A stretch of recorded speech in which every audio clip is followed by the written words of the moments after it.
पैसे घेऊन पंचनामे हा कसला नवीन प्रकरण सुरू झालंय?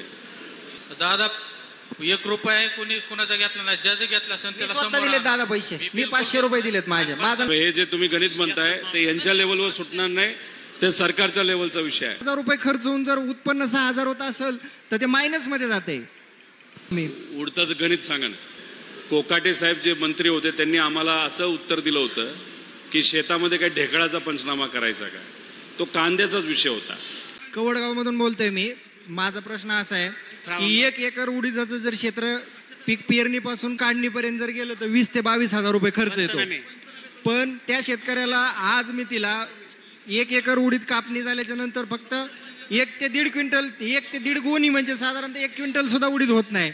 तर त्याचा कॉस्टली जर विचार केला तर 6,000 रुपये होतो आणि त्याचा खर्च 22,000 रुपये झाला. तर त्याची आणेवारी यांच्याकडून कशी लावली जाईल? पैसे येतील ही ठीक आहे, पण आणेवारी कशी? 22,000 रुपये खर्च होऊन जर उत्पन्न 6,000 होत असेल तर ते मायनस मध्ये जाते. नाही, तुम्ही विमा कंपनीच्या ह्याच्यात कापणी प्रयोगाचं जे काही उत्पन्न निघेल त्यात किती रुपये मिळणार उडताला असं विचारताय का?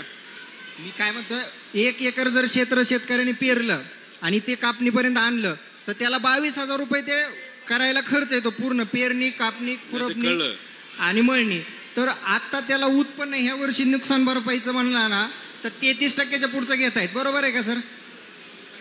तर त्याची टक्केवारी किती लावणार मग तुम्ही? जर त्या मायनस मध्ये 6,000 पर्यंत जात असेल तो, तर त्याची टक्केवारी किती लावणार तुम्ही? उडताच गणित सांगा ना.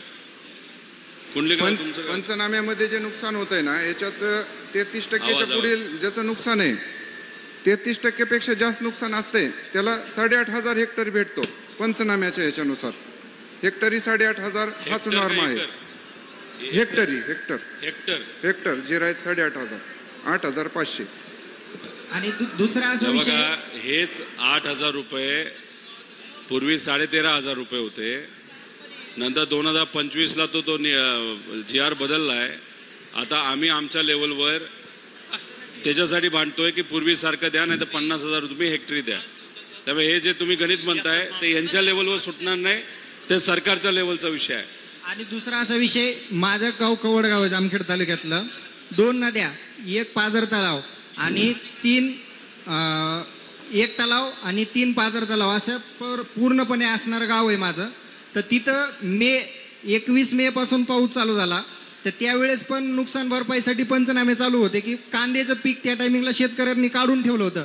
काहींनी शेतात असं त्याची ताल घातली होती, कांदे काटून झाकलं आणि त्याच्या खालून पाणी गेलं. तर त्या टायमिंगला आमच्या तलाठी मॅडम रजेवर होत्या.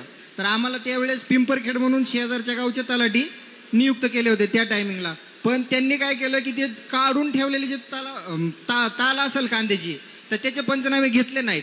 आणि आता हे सांगतायत की पैसे आले नुकसान भरपाईचे त्या टायमिंगचे. तर मग आता त्याला जबाबदार कोण?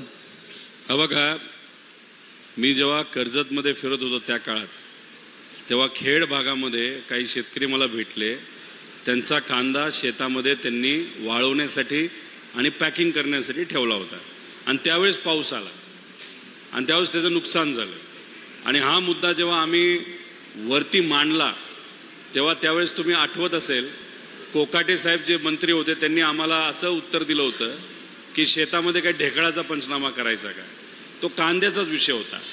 मग आपण प्रेशर वाढवलं आणि जो कांदा शेतात होता अशाचं पण पंचनामा करा असं आम्ही सांगितलं होतं. पंचनामे झाले होते. आता कवडगावचे पंचनामे का राहिले हे घेतले नाहीत. आता जर पिंपरखेडचे जर मुलांनी साहेब असतील तर त्यांनी उभं राहून सांगावं. आणि कवडगावच्या मॅडम असतील आता, त्या टायमिंगला त्या रजेवर होत्या, आता त्या असतील कदाचित. आणि ते शेतकरी सुद्धा आहेत गोयटे, त्यांच्या कांद्याच्या तालीच्या खालून पाणी निघलं तरी त्यांनी नाही घेतला. असं नाही केलं पाहिजे ना. आता त्याला जबाबदार कोण आहे? कवळगाव कोण आहे? सर्कल ऑफिसर, तलाठी, कृषी सहाय्यक.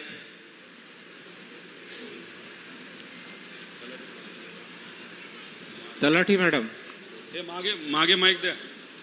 यांनी विषय सांगितला तो लक्षात आला का तुमच्या?